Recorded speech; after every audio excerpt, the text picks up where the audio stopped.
The Ministry of Higher Education, Research, Science and Technology and partners are working assiduously towards the fulfillment of the aspirations of many Gambians for an inclusive education system in the country.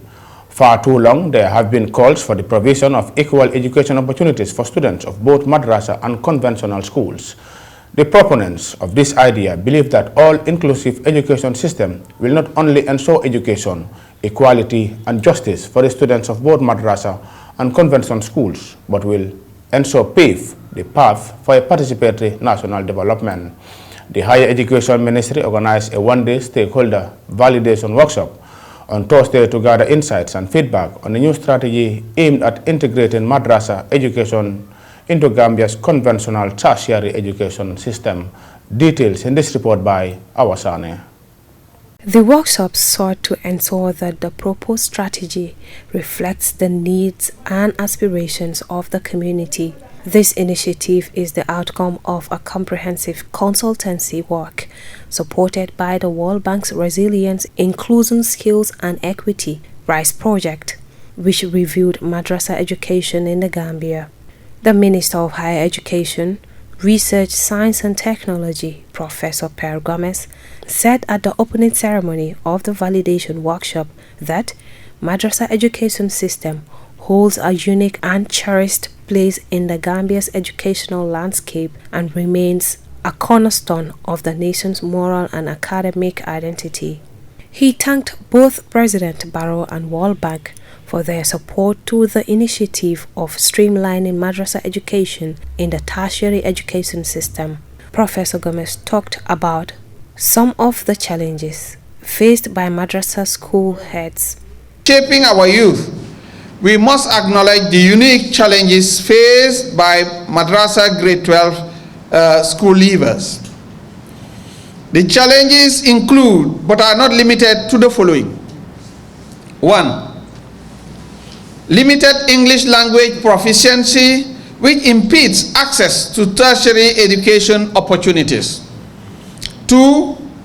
A lack of marketable technical and vocational skills leaves graduates ill-prepared for the evolving world of work, limiting us to have more of the Imam Babalis in the Gambia, putting them in a confinement, and they are fully fledged citizens of this land.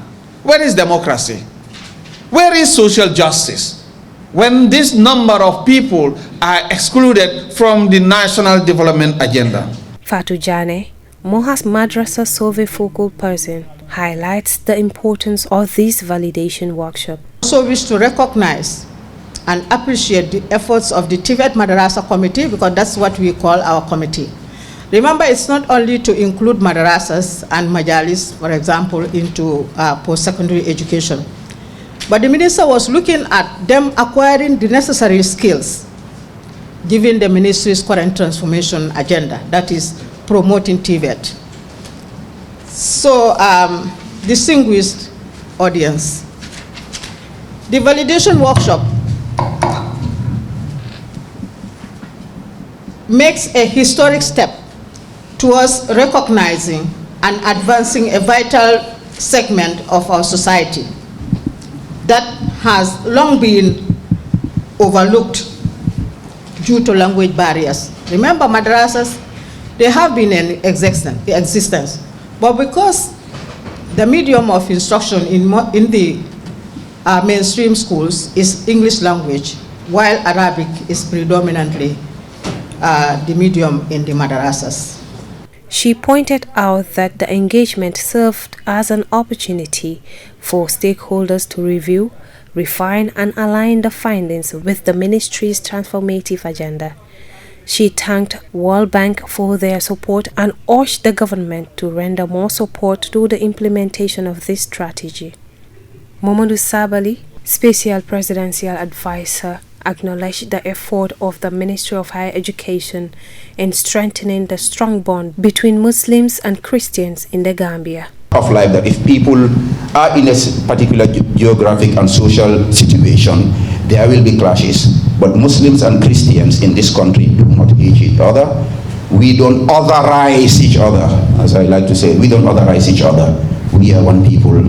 So to have this happen under President Barrow's government, led by a Christian brother, I think the Gambia has been a shining example for the whole of Africa, for the whole of the world, in terms of peace, peaceful coexistence, but this has now taken it to another level.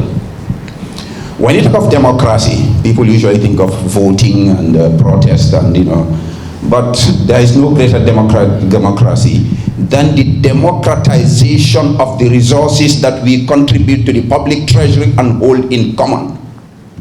The Arabic Islamic student, the Madrasa student, does not pay any less tax than those who do the conventional education. Other speakers, such as Imam Babali, encourage every potential beneficiary of this strategy to endeavor harder to become engineers and professionals. We want to have our madrasas also being trained professionally, that they can become engineers, they can become civil engineers, they can become medical doctors, and so forth.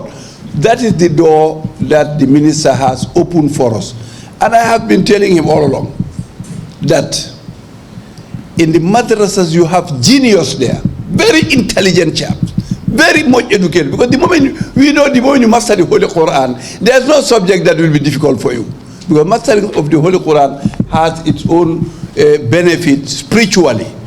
So really, I just want to extend our appreciation on behalf of all the imams of the Gambia and the Arabic Islamic scholars in the country, because this is a dream that we have been dreaming all along, but we cannot achieve it.